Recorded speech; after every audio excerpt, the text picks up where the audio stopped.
Hey everyone, welcome back to the Vintage Super League. I'm Luis Scott Vargas with a live picture here of David Ochoa. How's it Oh going, gosh, Webb?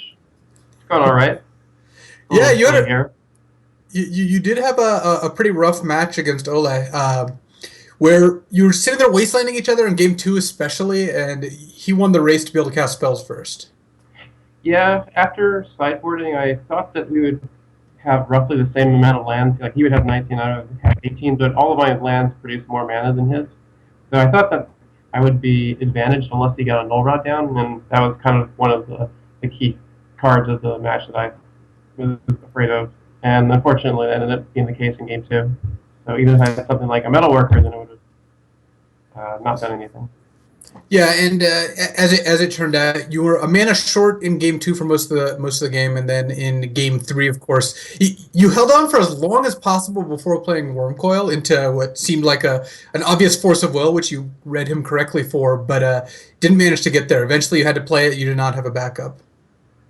Yeah, I just ran out of solutions. It would have been nice to have drawn something like a Triskelion or another Wormfoil, but unfortunately I was too low of life at that point. Indeed. So let's go ahead and take a look at the deck list. We've got our matchup here: Sam Black versus Nick Detwiler. Yeah, it's kind of a rematch of round one. It's some differences, but archetypes are somewhat similar. The Yeah, Sam's on a mentor deck instead of a pyromancer deck, but the kind of the base idea is the same. It's a bunch of blue cards and a creature that gives you a bunch of tokens, just with more moxes this time instead of with Null Rod. Yeah, Milrod is one of the better cards in the matchup for Ole. Sam doesn't have that, which is unfortunate. He does have more Dark Phaetons though, which is a good card. Looking at Nick's deck, it's pretty similar also, except he has more spheres, whereas I had some uh, various metal workers. And if you look at Sam's sideboard, he also has Serenity, Kataki, and Stony Silence, and Ingature, but just one each of them. So whether he draws them in the right combination is something that, well, we'll have to see because game one it tends to favor the workshop decks before the sideboards. Yeah, looking at Sam's sideboard, it seems like he's going to have a much harder time winning compared to Ole, because Ole had 10 solid cards, whereas Sam only has like four cards that actually do something in the matchup, and it's not the best spot to be in. Not having a mountain, not having multiple ingot chewers. Again, like you said, his removal, you should draw it in the proper order. If you draw Null Rod and then Serenity, it's kind of awkward, that sort of thing. So we'll have to see. And if we could take a look at Nick's deck list here, he's like you said, also running workshops, running very close to the list you were running, with the difference being no Umezawa's Jita notably, but other than that, the main deck is almost exactly the same. Yeah, it's he's got a fourth Triskelion, a fourth Arcbound Ravager, only two Hangerback blockers. But yeah, three Sword of Fire and Ice to sort of push through things and draw extra cards. You can connect those, and seven spheres. So he's got the three sphere resistance also. Everything else seems to be pretty similar. 18 lands. The sideboard's changed up a little bit. Uh, He's got vintage All Star Porcelain Legionnaire in the sideboard. That's mainly for the mirror match, I would imagine, because it fights Lodestone Golems fairly effectively. But it is a pretty funny card. it is, yeah. Some people will run their Lodestone Golems with the Porcelain Legionnaire every now and then. Yeah, I have in fact seen that happen. And Caracas, another anti-oath card, which isn't going to really impact these matchups. Basically, all Nick is really going to bring in is Dismember. Maybe he could bring in Legionnaire if he just wanted another cheaper card, but in general, doesn't look all that great. Plus, what if Sam brought in Rending Volley to kill Porcelain Legionnaire? Note, I do not think that's going to happen. Yeah, I don't really see Nick wanting much of anything besides Dismember. Maybe a Caracas if he wants to play with like Kitaki and Jace, make sure they don't actually do anything. But that seems like it's not going to be much of an issue. Indeed. So this matchup again, it's going to be similar to your first matchup, but Mentor being a little more expensive is a pretty big deal, as we saw when you played your match against Ole. That he's mostly operating on 1 to 2 mana, and Mentor, of course, costing 3 makes it a significant amount more difficult to get into play. But that being said, the Mentor kills a lot faster. In the last game, had you been able to play, had one more life point, or been able to play a slightly larger threat, Pyromancer might have not done it. Whereas Mentor almost always is a kill a turn or two after it gets played. Yeah, Mentor certainly attacks for quite a bit more. And then, of course, since we're running double elimination, you are not eliminated yet. You actually can end up winning if you win out from here. I don't think you have any more losses to give, but if you win out from here, then you can claim the slot. Oh, I'm fully aware. I'll be looking at the list that I'm going to be playing against the next few weeks, and hopefully that goes more fortuitously for me than this match did. I was so happy after I won game 1. Yeah, well, game one's the game you kind of have to win because your percentage I think goes down after every game 1, but you just got to hope that you can get game 3 on the draw there, or on Yeah, the play rather. the high point was I win the die roll. He's mulled a 5, and like I'm fine. It was all downhill from there. It was. Unfortunately, the snowball went over me a little too much, and so I got crushed. Yeah, and again, to let the viewers know, this is in fact a live feed, so we both have our webcams on, and we're both, bringing you commentary, right from our houses. I'm sitting in the tropics right now, just enjoying a nice drink as my photo displays. Yeah. And it's awesome seeing all the people that are in this last chance qualifier here, since basically everyone here is a real big fan of vintage. You've got Nick Detwiler and Roland Chang as kind of like pillars of the vintage community, and then even like yourself, Dave Williams, of course, was in the Vintage Super League before, and Ole, like a lot of people who played a lot of vintage, and then you have Sam Black, who we're about to watch, who hasn't played as much vintage, I think, as pretty much anyone here, but also is someone who likes building decks, and I think that seeing how he approaches this challenge is very interesting. And of course, Gerard's deck was awesome too. Yeah, when I saw Gerard's deck list, I sort of chuckled to myself, and I thought, oh man, this is going to be sweet. I don't know if it's going to be good, but it's going to be sweet. Unfortunately, we didn't get to see nearly as much Magic as maybe a lot of viewers would have liked, but looking at Sam, yeah, I had sort of a similar feeling, and I saw that he was in the tournament, and I thought, man, yeah, that's gonna be great. Like, hopefully he'll show up with some cool brew. May have not been the case this time, unfortunately, depending on how much time he had to spend on the event. But regardless, it's always fun seeing him come up with a deck list for tournaments because he usually likes to spread the lines of what people are expecting. Well, I think Gerard brought enough of a brew for everyone else. He's got everyone covered. If you look at the total amount of brewing that went on, and he was the unfortunate recipient of a turn 1 kill against Reed, who Reed playing the trusty Storm deck that he seems to play at most of the vintage events, and Reed got one of the very rare turn 1 kills in any of the vintage super leagues that we've had so far. Just because a lot of people are leaning towards these workshop decks or these like Delver Mentor type decks, and the fact that Reed actually brought Storm, and actually the cards ended up such that he was able to win on turn 1. Yeah, I had a chance to watch that match actually, and it was pretty interesting. Just having the misstep in the Pyroblast, it made it a little bit more difficult for Gerard to sort of formulate a line of defense.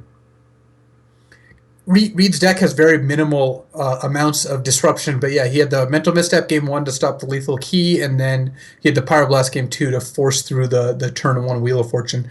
He played a draw 7 on turn 1 both games, which is pretty nice. Yeah, and that's kind of what the deck wants to do against Permission is like, you'll have Duress or some sort of card like that, and then you start just throwing draw 7s, and eventually they're going to run out of counterspells. At least that's the plan. And if one manages to stick, then great. Yeah, keep going. The funny thing is, a match we're going to get to later, actually the next one, Dave Williams against Roland Chang, is actually a match I have experience with because yesterday on stream I actually battled Dave. I played the part of Roland with his Pyromancer Therapy deck versus Dave's Storm deck, and so it'll be pretty interesting to see how that ends up playing out. I feel like I was advantaged in those matches, but maybe Dave will draw better today. Yeah, I was lurking in the chat while you guys were playing, and Yeah. it seems like you didn't quite have nearly enough lands, but you were drawing lots of cards and doing lots of stuff, and eventually, you ended up winning most of the game. I even had the lucky game where I Cabal Therapy Dave's Tendrils when he had a Necro in play, and then it got exiled. So that was pretty sweet. Yes, Hillis has left the building, certainly not to return.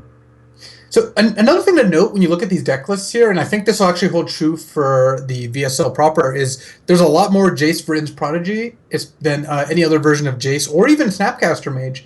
And that doesn't surprise me. I've been playing Jace recently in a mentor deck, kind of similar to what Sam ended up bringing, and I've been really impressed. I think Jace is a fantastic card.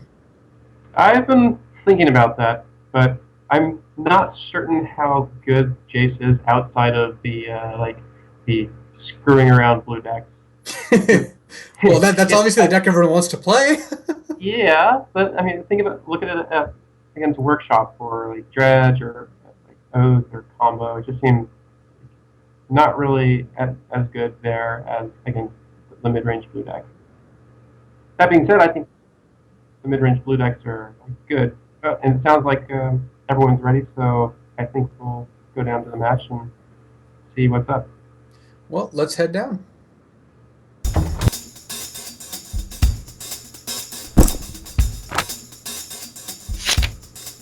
Wow!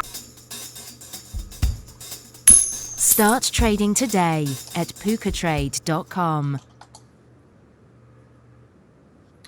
Alrighty, welcome to match number 3 here in the Vintage Super League Last Chance Qualifier, or play-in, whatever it is you prefer. I'm Luis Scott Vargas here with a very animated David Ochoa watching Nick Detwiler battling Sam Black, and it looks like Sam is on the play, which is huge. You know, when you're talking about a deck full of Sphere of Resistance and Thorn of Amethyst effects, then being on the play is a significant part of the ballgame. I'm not going to say the whole ballgame, but a significant part. Yeah, from Sam's perspective, he's got to be in a pretty good position right now since he's got Basic Island in his hand along with a Fetchland and a Brainstorm. Unfortunately, he does have a Power Blast, but there are quite a few dead cards game 1, so that's not too much concern. And notice Nick actually mulliganed his first hand, which did have Sphere and Thorn, and it looked like a Mox and a Soul Ring, but on the draw, maybe he did not think that was explosive enough into what looks like a much better hand, because he's got Lotus into Eternal and Lodestone Golem. And even though Sam has the Brainstorm, Sam doesn't have a Force of Will or Swords to Plowshares yet. So if Sam bricks on this Brainstorm, Lodestone Golem into Revoker / Strip Mine could be a pretty big game. Actually, Nick could run the line of playing just turn 1 Revoker, and then playing a Triskelion, but I like this. This really just puts the pressure on Sam to have Force of Will immediately because he drew the Mox, he can Lotus out a Lodestone after using Strip Mine. I like going for the Strip Lodestone Golem. It's a pretty good payoff there. Going back to his hand of 7, I don't think I would have kept that because it's pretty vulnerable to like Mental Misstep. Yeah, if your Soul Ring is Mental Misstep, you just lose, and Mental Misstep is such a bad card against the Workshop decks in general. Yeah, there's only Soul Ring is the literal single target for it, whereas something like this hand is a lot better. And Sam didn't find a Force of Will. Sam might not get to play another spell this game. And also I want to note, Sam got his Island Strip Mine, not Wasteland, it's Strip Mine. Every time I have a basic and they have a Strip Mine, it just feels like incredible BS. I'm just like, this is why we play Basic Islands. It's so they can't get Wastelanded. And then he had the actual Strip Mine. Well, that's why you have Strip Mine, just to get rid of their basics. Of course. It's just like you paid the price of putting basics in your deck that tap for only 1 color of mana, and then they just have the Strip Mine. It's just like, it always feels like they have it too. It's just unbelievable.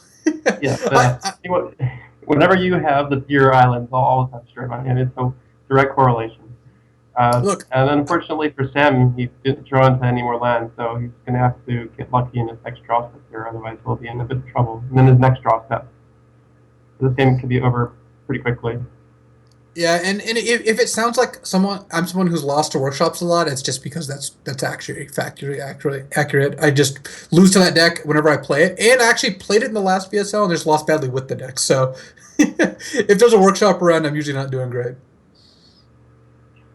Yeah, I've certainly lost a lot against workshops myself, and it's one of those things like you have a bunch of spheres and these decks aren't running too many lands.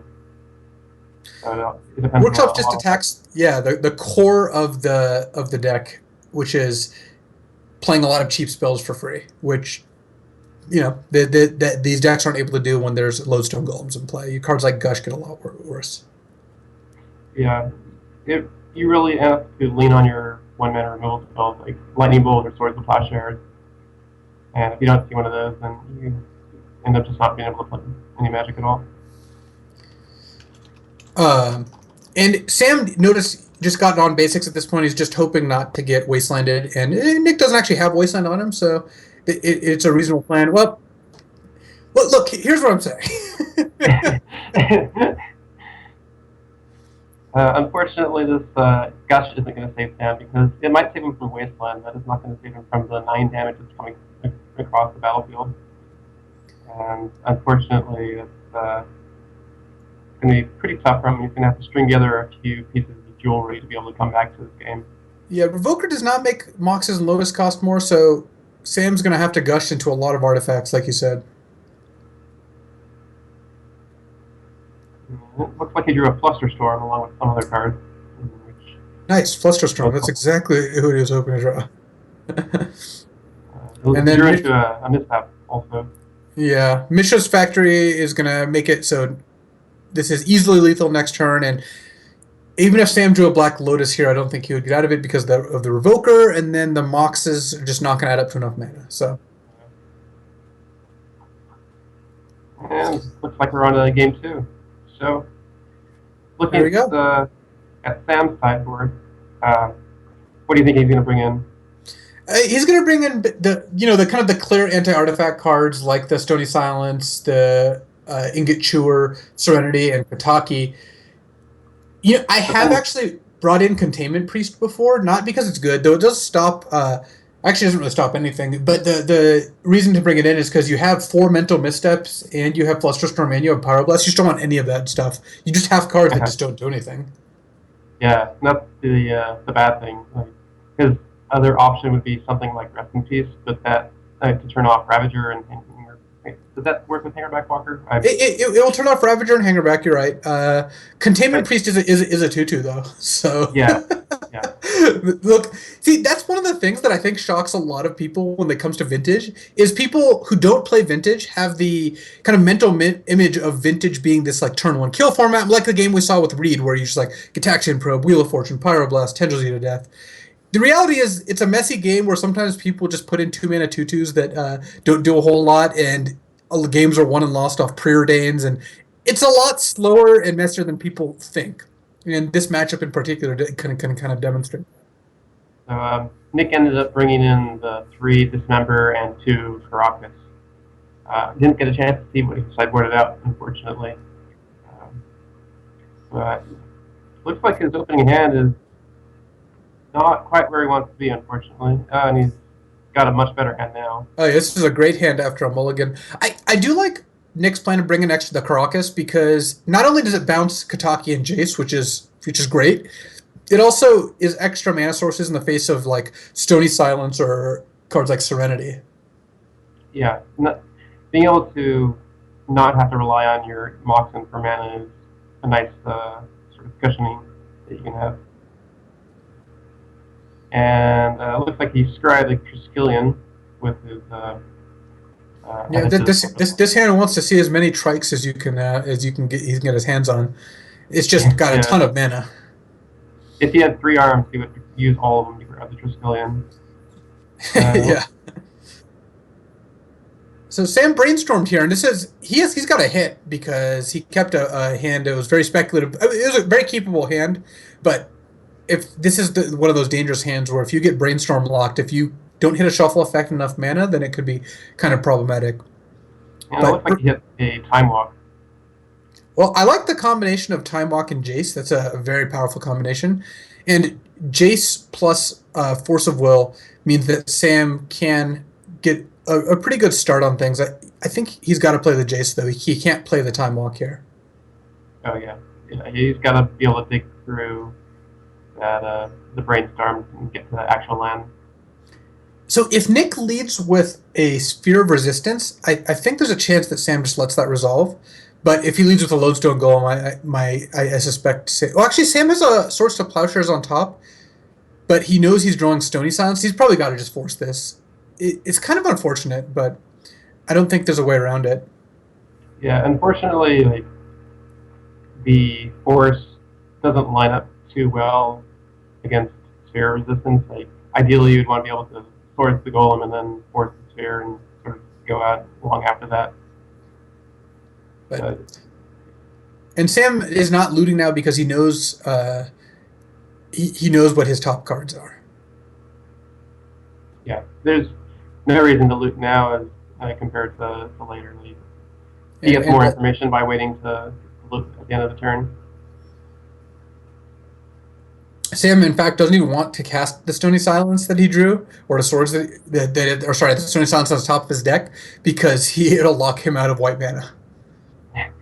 Yeah, in the face of like Tellurian Academy and Mage's Workshop, Stony Silence is not exactly where you want to be. And Sam's unfortunately one card short in his graveyard of flipping Jace in response to Triskelion, so instead he's just going to have to let Triskelion resolve, and he can Swords to Plowshares it, and then it kills Jace in response, and that's not a great interaction. So maybe he just leaves the Triskelion in play, and it has to shrink down to kill the Jace. Yeah, I think what let's see. He could have tried to wait to maybe get to his draw step, but he's obviously not going to have that opportunity now, so he's just going to loot away the Stony Silence. Yeah, he might keep the Stony Silence, but I doubt that. It does shut off a lot of cards like Triskelion and Archon Ravager and like, equipment also. So Sam, because Nick led things off, Sam could actually cast Source Splash to the Triskelion. It shoots Jace. Oh, but then if Sam loots again, then the Jace still doesn't flip. So actually, this just kills the Triskelion. It doesn't actually save the Jace. Yeah. Yeah, Jace is going to be the fifth card in the graveyard. Unfortunately, is not going to be the flip Planeswalker. And that's going to be put Sam in a tough spot because he's got a blank on top of his deck for his turn, so he's just going to have pass the turn. Well, he's able to get the blank off the top by Jacing, so he's got one turn to draw something, but there's not a whole lot that he can draw from this position. He just has to draw lands, and he's got to draw lands at a higher rate than Nick, which is pretty unlikely. Wow, he even just runs out the Stony Silence. He's just not afraid. Yeah, at that point, if your lands are like, if you shut off your Mox, the Mox doesn't really help you cast Dock Maiden, so I think there's more of an upside for shutting off your remaining 4 Mox versus half of Nick's deck. And because of the Academy and the Workshop, I don't think that Nick is going to have trouble casting any of his spells. He's going to play Sphere into Ravager, and then even can play the Factory to start beating down. Yeah. And with the Academy, he's going to be able to cast a lot of spells that don't require artifact mana, or in this case, animate the Factory. Ideally, he doesn't want to race against himself, where it's Mana Crypt and Ancient Tomb versus Ravager and Nature's Factory. So Sam might be able to crawl out of this, depending on how much time he gets. He has to battle through the Sphere. The Stony Silence does mean that the Ravager's not a huge threat. 3 points a turn isn't the end of the world, and if Sam draws land and can play Dakfaden, then maybe he's got at least a couple turns reprieve, though that's assuming that Nick draws nothing. Nick doesn't draw Strip Mine or any other spheres or any other creatures. If Nick just keeps drawing lands and moxes that aren't wastelands or strip mines, then maybe Sam's got a chance, but it's going to be pretty hard for Sam to draw well and Nick to draw poorly. Since his dividing top into Stony Silence is not really a combo.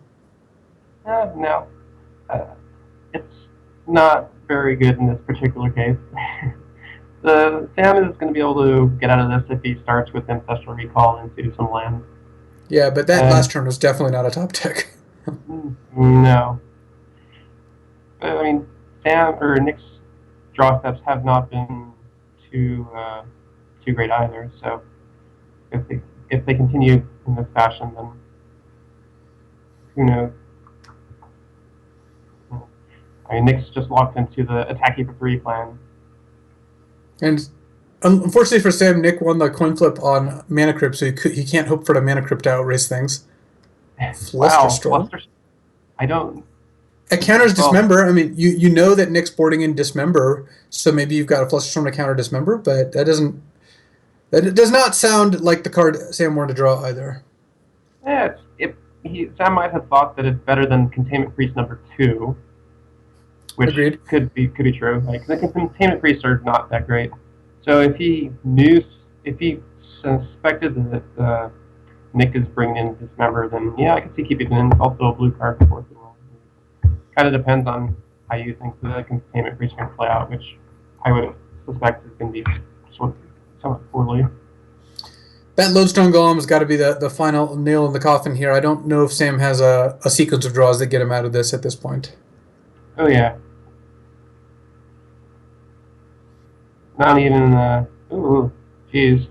Never been happier to see a Dax Maiden being drawn. Yeah, usually Shops is pretty happy to see that, but it just turns out I think that the particular mentor list that Sam brought is not as good in a field of Shops. It looks a lot more tuned for the mirror, like a Rending Volley that kills Jason Mentor, for example, but against Workshops, Sam has got a kind of a lack of cards to bring in and a lot of cards he wants to take out. Yeah. He only had about 3.5 real cards. Looks like this is probably going to do it. Not even a bunch of mocks, and they're going to do anything for Sam because of the Stony Silence. The writing is kind of on the wall. And if Sam didn't have the Stony Silence play, maybe he could draw like a Lotus and get out of it. But even with a Lodestone Golem and a Sphere of Resistance in play, I have trouble imagining what would actually work. Yeah. And there you have it. Nick Detwiler defeats Sam Black in 2 quick games, showing you the power of Mishra's Workshop and why it's one of the pillars. Someone had to show us the power of Mishra's Workshop. Yeah, well, I just picked the deck up, so I'm kind of new to it. Maybe next time we'll have a worthy player enter the ring. And we've got more vintage matches coming up. We've got Dave Williams against Roland Chang next. So we're going to go ahead and take a quick break, and we'll be back with that. All right, yeah.